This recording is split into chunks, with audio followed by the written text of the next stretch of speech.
Vintage stories and ইন্টারপ্রিটেশনে আমি সহেলি আবারও চলে এলাম বনফুলের লেখা উর্মির পছন্দ নিয়ে। আশা করি আপনারা সকলে খুব ভালো আছেন, সুস্থ আছেন। তো চলুন এখন পড়া যাক ও শোনা যাক বনফুল লেখা উর্মির পছন্দ। 4 বছরের উর্মি তার দাদুর সঙ্গে গিয়েছিল গঙ্গার ধারে বেড়াতে। শীতকালের গঙ্গা বালুর চর বেরিয়ে পড়েছে চারদিকে, আর সেই চরের মাঝে মাঝে ঝিরঝির করে বইছে জলের ধারা। স্বচ্ছ জলের ভিতর দিয়ে তলা পর্যন্ত দেখা যাচ্ছে, চিকমিক করছে বালি। ওগুলো কি দাদু?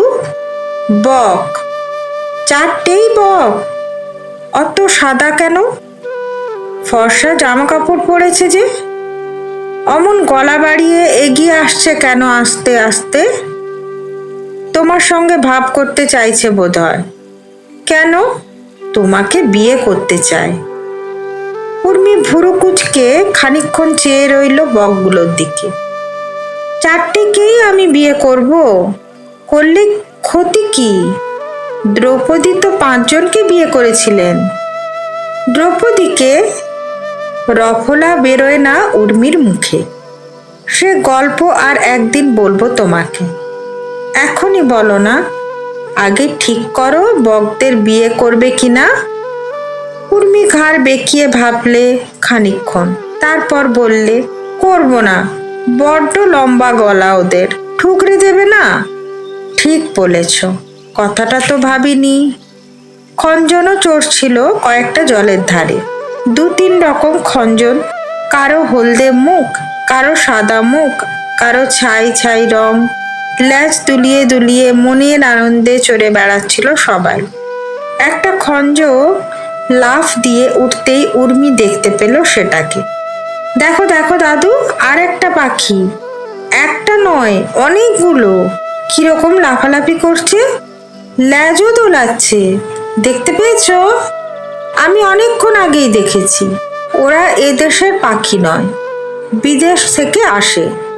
অনেক দূর থেকে, মাঠ বন পাহাড় নদী পার হয়ে। অনেক দূর থেকে?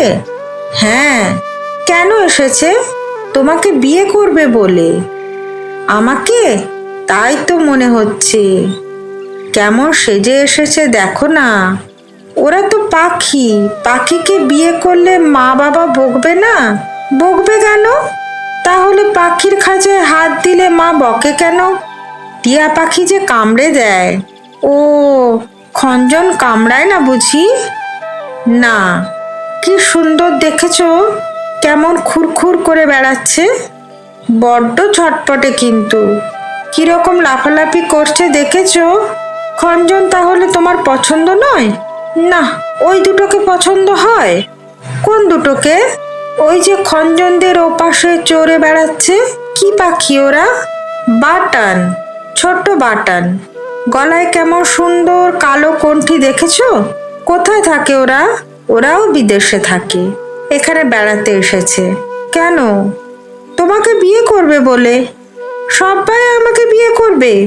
তুমি পছন্দ করলেই করবে, আমার কাউকেই পছন্দ নয়। তাহলেই তো মুশকিল। মানুষ বর পাওয়া যাচ্ছে না বাজারে, পাখি একটা পছন্দ করতে হবে তো। কি পাখি? চারদিকে চেয়ে চেয়ে দেখো, যেটা তোমার পছন্দ হয়। উর্মি চারদিকে চেয়ে চেয়ে দেখতে লাগলো। ওগুলো কি দাদু? এক ঝাঁক শোয়ালো উঠছিল জলের ওপর।